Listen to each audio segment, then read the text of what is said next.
the largest dominant driver of conflict in the Middle Belt region is committed by Fulani extremists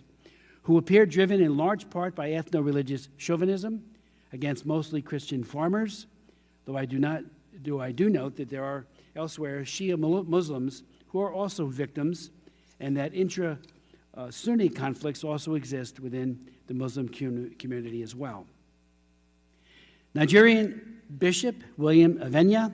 will testify today that, and I quote in part, "The mass slaughter of Christians in Nigeria's Middle Belt, by every standard, meets the criteria for a calculated genocide from the definition of the Genocide Convention."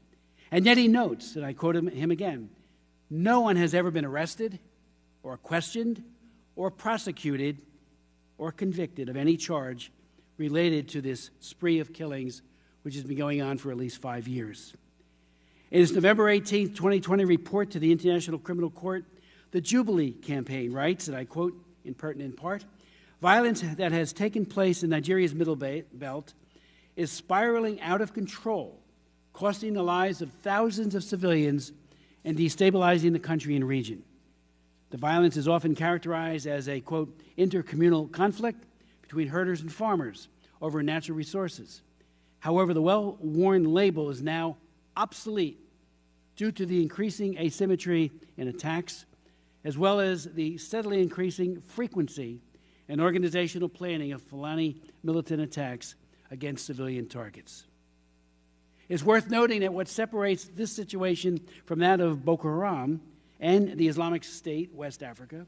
is the fact that the Nigerian government under President Buhari is dominated by the Fulani. This is true of the military and the state security forces, but increasingly other institutions of power as well, including the Supreme Court of Nigeria, where Buhari engineered the ouster of Chief Justice Walter Onengan. We have also seen the sidelining of members of the Fulani community who have demonstrated a commitment to peace, including